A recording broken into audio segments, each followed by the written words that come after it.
Well, we've been working here at the Centre for Psychiatry now for over 12 years on developing a centre of excellence on cultural psychiatry and cultural mental health. We have master's programmes that teach people about psychological therapies and transcultural mental health care. We're developing a new programme on mental health law to try and look at legislation more carefully and human rights legislation. We've been running cultural consultation clubs and training programmes for a very long time, providing clinical services. The Cultural Consultation Club will carry on, the Cultural Consultation Service will carry on. We've never really waited to ask for permission to do what we know is right, and we've carried on delivering high quality care and high quality professional training to staff to improve the quality of care to patients for a very long time. So even if we don't have sanction and lots of funding, essentially we see it as a really important requirement, and this is supported by the fact that many of the staff come and work with us and train with us because they see this as a need that's neglected in conventional NHS training and practice and professional training and practice. So the areas of work we're developing further is now to develop cultural consultation further, test it as an intervention more widely. We've got studies on therapeutic communications going on within which cultural consultation will be tested.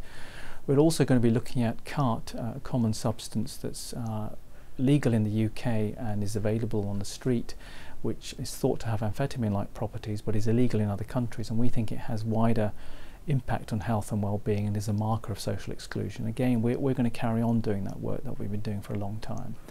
We've been doing work on suicide and ethnicity, and that's the other territory that we'll be carrying on working on.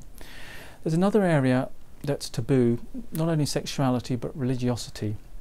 And many people are frightened to talk about religion as a relevant factor in health and well-being, not only as a coping strategy but also as a pathogenic factor. Well, one of the territories we're looking at the moment is violence and radicalisation and the influence of religiosity and social exclusion and discrimination and international policy on the vulnerability of individuals to become socially excluded and extreme and participate in violent radicalisation. Again, all of this work you would think would be better supported by governments and by the authorities, but essentially I think the fact that it's linked with race and ethnicity tends to frighten people.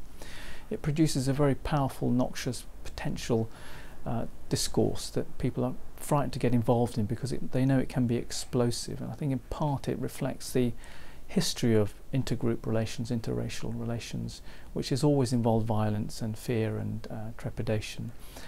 We need a mature approach to tackle these subjects now and integrate ways of thinking across different disciplinary boundaries, not leave medicine in one place and health in another place and nursing in another place and sociology in another place, but to pull all these bodies of knowledge together to work in the best interest not only of individual patients, members of the public, but society as a whole.